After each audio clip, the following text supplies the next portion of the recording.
విశాఖ ఉక్కు పరిశ్రమలో మరో కీలక విభాగం ప్రైవేటీకరణకు కూటమి సర్కార్ నోటిఫికేషన్ విడుదల చేయడంపై మాజీ మంత్రి గుడివాడ అమర్నాథ్ ఆగ్రహం వ్యక్తం చేశారు. కూటమి పాలనలో స్టీల్ ప్లాంట్ కార్మికులకు తీవ్ర అన్యాయం జరుగుతుందన్నారు. స్టీల్ ప్లాంట్ కార్మికులకు మద్దతుగా విశాఖలో ఆయన మీడియాతో మాట్లాడుతూ ప్లాంట్లోని వివిధ విభాగాల నిర్వహణ కోసం ఇచ్చిన ఈఓఐలను వెంటనే రద్దు చేయాలని డిమాండ్ చేశారు. తొలగించిన కాంట్రాక్టు కార్మికులను తిరిగి విధుల్లోకి తీసుకోవాలని, కూటమి అధికారంలోకి వస్తే స్టీల్ ప్లాంట్ ప్రైవేటీకరణ లేకుండా చేస్తామని ఇచ్చిన హామీ ఎక్కడికి పోయిందని అమర్నాథ్ ప్రశ్నించారు. స్టీల్ ప్లాంట్ ప్రభుత్వ రంగంలోనే కొనసాగేలా చూస్తామని హామీ ఇచ్చారు. అంటే ఎంత పెద్ద ఎత్తున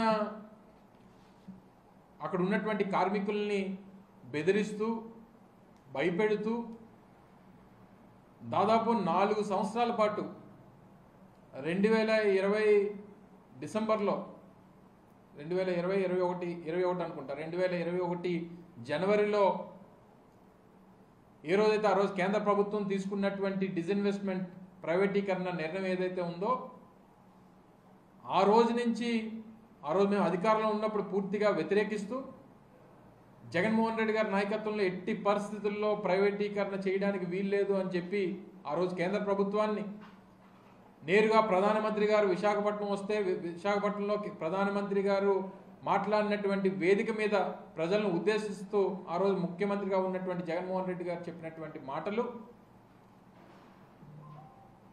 ముఖ్యంగా పోరాట కమిటీ ఏదైతే ఉందో పోరాట కమిటీ తీసుకున్నటువంటి ఏ నిర్ణయాన్నైనా పోరాట కమిటీ ఏ పోరాటం చేస్తామన్నా సరే ఆ రోజు ప్రభుత్వంలో ఉన్నటువంటి జగన్మోహన్ రెడ్డి గారు వైఎస్ఆర్ కాంగ్రెస్ పార్టీ ప్రతి పోరాటానికి మద్దతిస్తూ ప్రతి పోరాటంలో పార్టిసిపేట్ చేస్తూ లా అండ్ ఆర్డర్ పరంగా ఏ రకమైనటువంటి ఇబ్బంది రాకుండా వారికి సహకరిస్తూ దాదాపు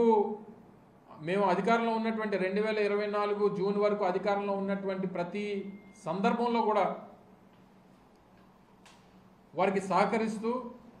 వారి టెంట్ వేస్తే ఆ టెంట్లో పార్టిసిపేట్ చేసినటువంటి కార్మికులు సహకరిస్తూ వాళ్ళకి పోరాటాలకు సహకరిస్తూ ప్రైవేటీకరణ అనేటువంటిది జరగకుండా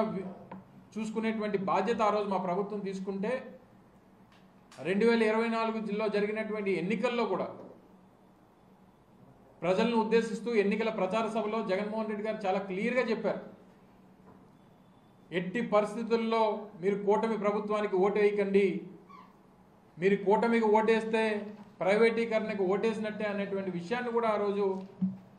ముఖ్యమంత్రిగా ఉన్నటువంటి జగన్మోహన్ రెడ్డి గారు చెప్పడం జరిగింది.